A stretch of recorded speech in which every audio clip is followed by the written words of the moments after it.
Decode politics में आपका स्वागत है। स्टूडेंट्स, इस क्लास में हम रिसर्च प्रोसेस के बारे में जानने वाले हैं। अब तक हमने रिसर्च के बारे में जान लिया है, रिसर्च कितने प्रकार की हो सकती है वो सब हमने जान ली है। आगे हमारे पास है research process step by step. अब देखिए स्टूडेंट्स, रिसर्च कभी भी रैंडमली नहीं होती कि हम बैठ गए, हमने कोई बुक ऐसे उठा ली, हमने काम करना शुरू कर दिया। नहीं, बिल्कुल भी ऐसा नहीं होता। उसमें काफी सारे स्टेप्स होते हैं, और स्टेप्स ऐसा भी नहीं कि चलो कोई सा पहले हमने फॉलो कर लिया, कोई सा हमने बाद में फॉलो कर लिया। नहीं, सभी स्टेप्स हमको क्रोनोलॉजी में फॉलो करने होते हैं कि पहला step, second step, third step, fourth step, fifth step. और इस प्रकार से एक अच्छी रिसर्च निकल कर आती है। एक प्रकार से हमारे पास एक गाइडिंग टूल होता है ये स्टेप बाय स्टेप करना। जब इस स्टेप बाय स्टेप रूल को फॉलो करते हैं तो हमारे पास एक गाइड होता है कि ठीक है, हमने पहला स्टेप फॉलो कर लिया, अब नेक्स्ट ये करना है, उसके बाद ये करना है, उसके बाद ये करना है, लास्ट में ये आएगा। एक सिस्टमेटिक, एक प्रॉपर रिसर्च निकल कर आती है, कोई रैंडम वर्क निकल कर नहीं आता। और इसलिए मैंने आपको पहले बताया भी था कि रिसर्च कोई गेस वर्क नहीं है, मतलब कोई अनुमान लगाना नहीं है कि चलो बैठ गए कि ऐसा हुआ होगा, ऐसा हो सकता है। नहीं, ऐसा वैसा कुछ नहीं है। ये सिस्टमेटिक है, काफी साइंटिफिक तरीके से चीजें होती हैं। और ऐसे नहीं केवल साइंस के, मैथमेटिक्स के, केमिस्ट्री के फील्ड में ऐसा होता है। किसी भी फील्ड में हो research, political science, history, philosophy, कुछ भी हो, सब में आपके step by step he follow होते हैं। कुछ भी आप फील्ड उठा लीजिए, सब में ऐसे ही होता है। और इसलिए इसको हम कहते हैं कि कोई फालतू गेस वर्क नहीं है कि कोई बैठा और उसने सोचा कि नहीं ऐसा होगा और लिखा कि ठीक है ये रिसर्च है मेरी। नहीं, ऐसा नहीं होता।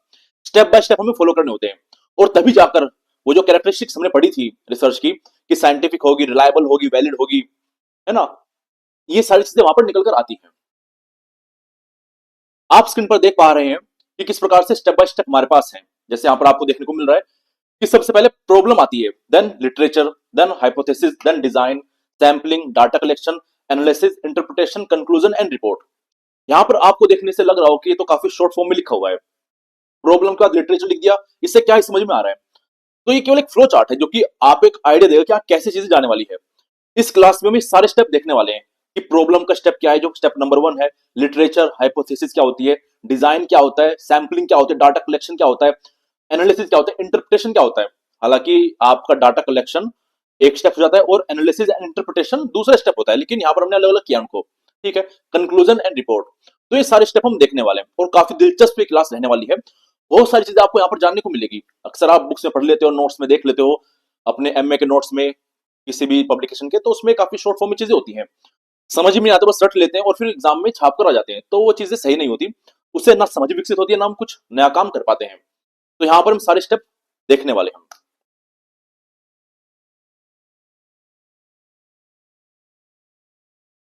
सबसे पहले हमारे पास स्टेप है आइडेंटिफिकेशन ऑफ प्रॉब्लम।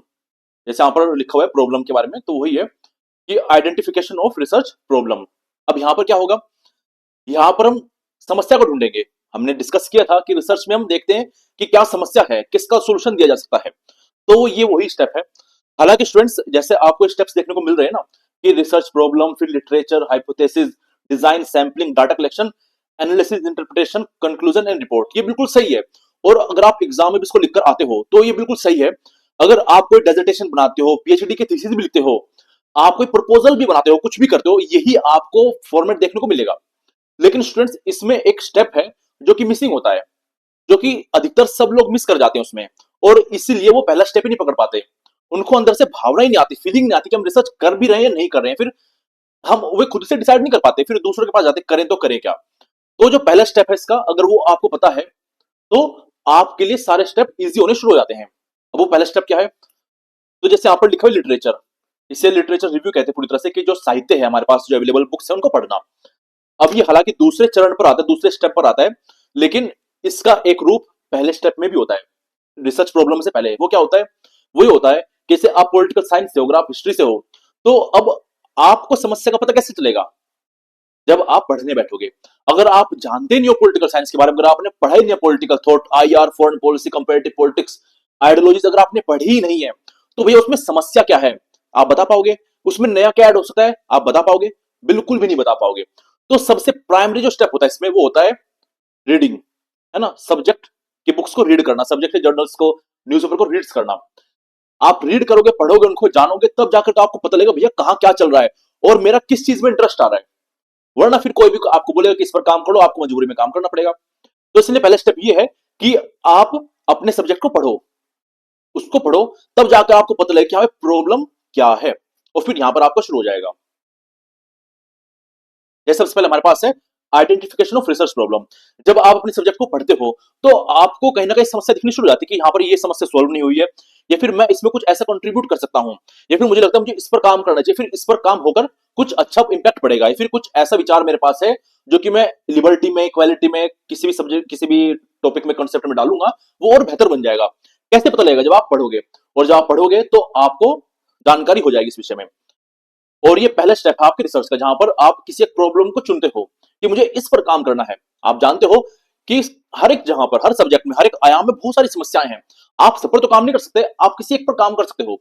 तो सबसे पहला काम यही है कि आप उस प्रॉब्लम को ढूंढो कि आपको किस पर काम करना है। तो पहला तो स्टेप आपका यही हो गया। और एक सही, एक अच्छी रिसर्च प्रॉब्लम वो होती है जो कि क्लियर होती है, स्पष्ट होती है, स्पेसिफिक होती है और रिसर्चेबल होती है। अब इन तीनों वर्ड का मतलब क्या है?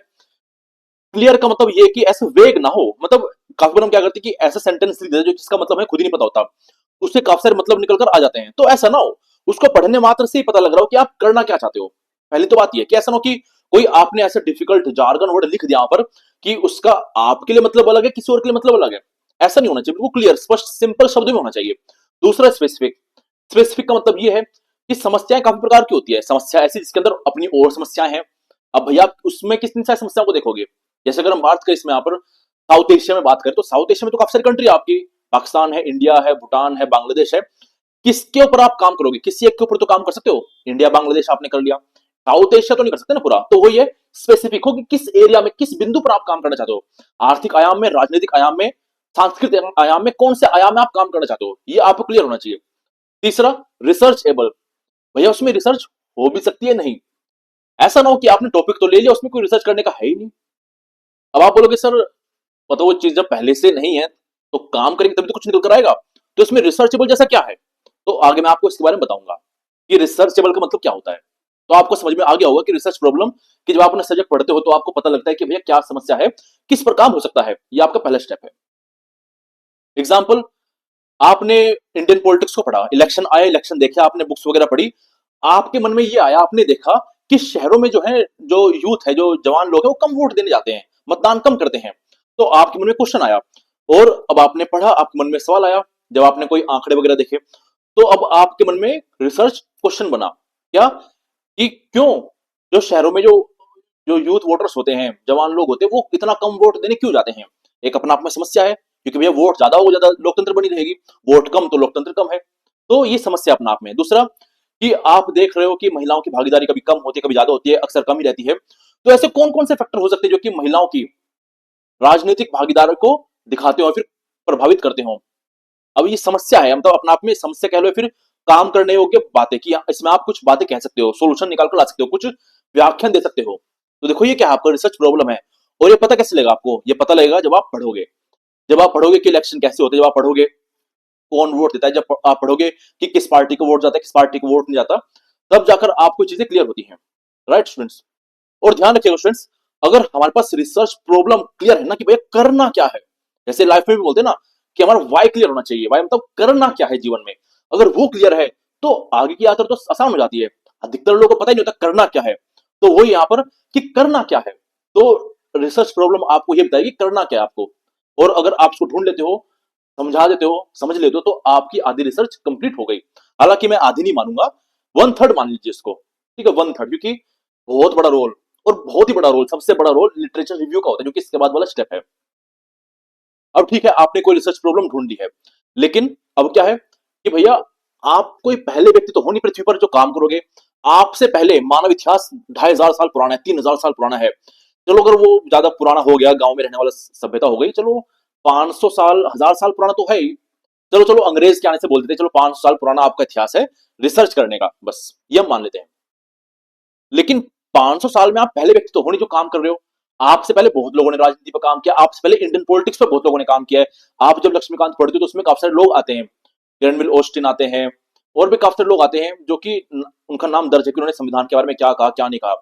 तो भैया अब आपको कैसे पता कि जो आप करने जा रहे हो वो नया ही है, आप ही तो रम खाओ, क्या पता आपसे पहले आपके फील्ड में जो आप करना चाहते हो पहले ही हो चुका है। और जब कोई काम पहले हो चुका है तो आप करे क्या करोगे? आप तो पैसा वेस्ट कर रहे हो, आप तो टाइम वेस्ट कर रहे हो। तो कैसे पता लगेगा, कौन बताएगा आपको कि वो काम पहले हुआ है नहीं हुआ है? तो बताएगा आपको दूसरा स्टेप, रिव्यू ऑफ लिटरेचर, जिसे हम लिटरेचर रिव्यू भी कहते हैं, साहित्य समीक्षा। इसमें क्या है कि जो हमने रिसर्च प्रॉब्लम ढूंढी है ना, अब किस टॉपिक पर रिसर्च प्रॉब्लम है, वो कौन से फील्ड की बात हो रही है, कौन से मुद्दे की बात हो रही है, उस मुद्दे पर आपको अब तक का सारा साहित्य पढ़ देना है। वही आपको लिटरेचर रिव्यू में आता है कि न्यूज़पेपर हो गए पढ़ना है, जर्नल्स पढ़ने हैं, बुक्स पढ़नी है, इंटरव्यू देखने, सब चीज देखनी है, रिसर्च पेपर्स देखने हैं जो आपसे पहले लिखे जा चुके हैं। इससे क्या होगा, इससे आपको यह पता लग जाएगा कि भैया मुझसे पहले क्या मेरे टॉपिक पर काम हुआ है नहीं हुआ है।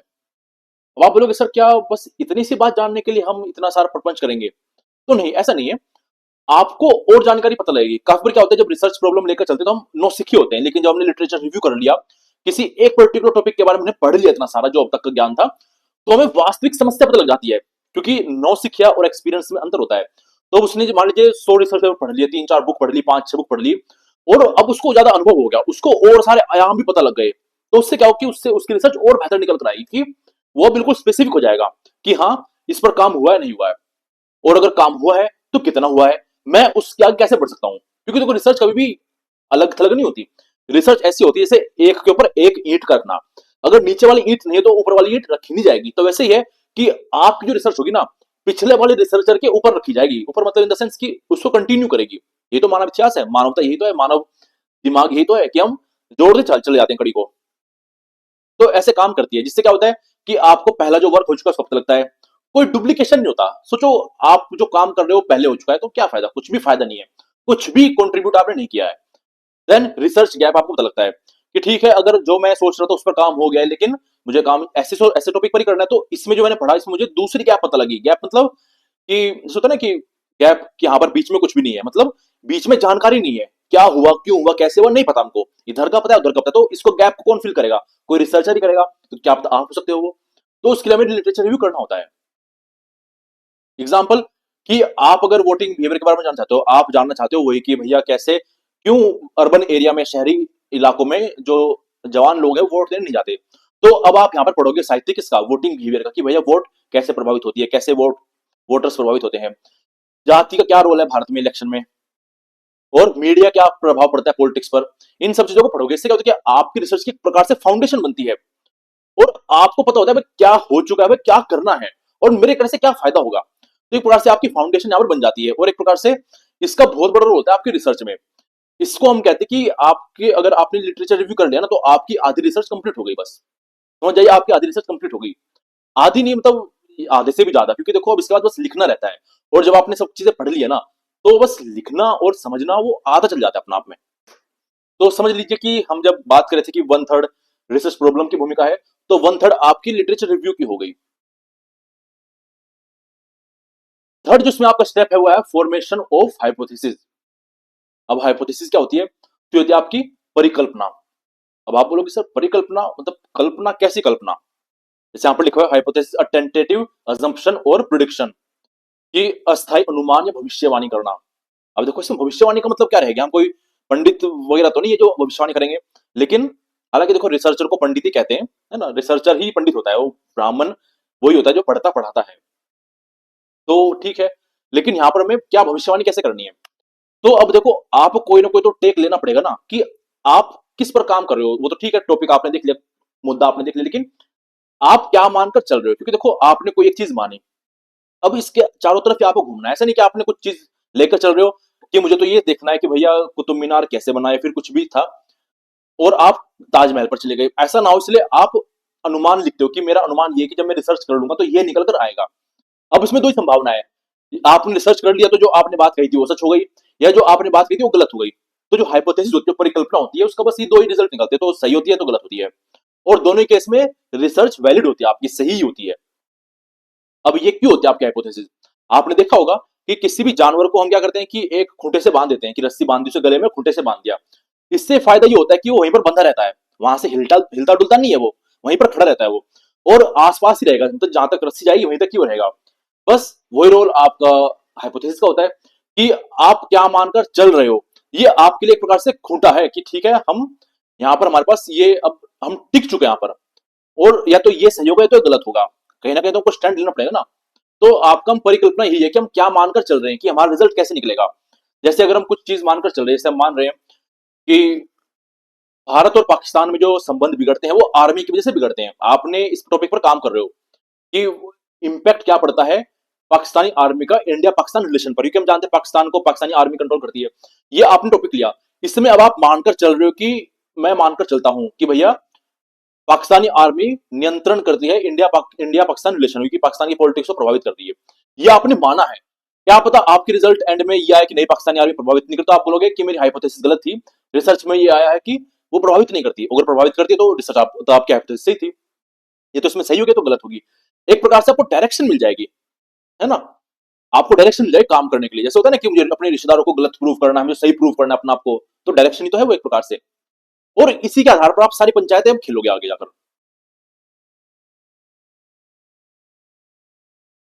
एग्जाम्पल, आप हाइपोथेसिस यहां पर लेकर चल रहे हो, higher education leads to higher political participation. अब देखो आपका टॉपिक कुछ ऐसा है, आपने ये रिसर्च करना चाहते हो कि एजुकेशन का पॉलिटिकल पार्टिसिपेशन पर, शिक्षा का राजनीतिक भागीदारी पर क्या प्रभाव पड़ता है। ये आपने मानकर चला, आपने ये रिसर्च प्रॉब्लम ली है, ठीक है। अब हाइपोथेसिस आप क्या बनेगी, या तो आप ये मानकर चलोगे या तो आपकी ये परिकल्पना होगी कि भैया एजुकेशन का प्रभाव पड़ता है आपका पॉलिटिकल पार्टिसिपेशन पर, कि जितनी ज्यादा एजुकेशन होगी उतनी ज्यादा पॉलिटिकल पार्टिसिपेशन होगा, राजनीतिक भागीदारी होगी डेमोक्रेसी में। तो आपने मानकर चला। अब रिजल्ट के रूप में या तो ये बात सही होगी आपकी कि हाँ भैया शिक्षा बढ़ती है तो राजनीतिक भागीदारी बढ़ती है, या तो ये बात होगी कि नहीं शिक्षा बढ़ने से राजनीतिक भागीदारी नहीं बढ़ती। तो कोई तो बात सही होगी, तो आप सही होगी तो गलत हो गए, तो ये आपकी हाइपोथेसिस है। बाकी देखो research question, does education influence voting behaviour, क्या एजुकेशन वोटिंग बिहेवियर को इन्फ्लुएंस करती है, या आपको रिसर्च क्वेश्चन बन जाता है। और अगले लेक्चर में हम देखेंगे रिसर्च डिजाइन क्या होता है, डाटा कलेक्शन क्या होता है, सैंपलिंग क्या होती है, रिपोर्ट राइटिंग क्या होती है।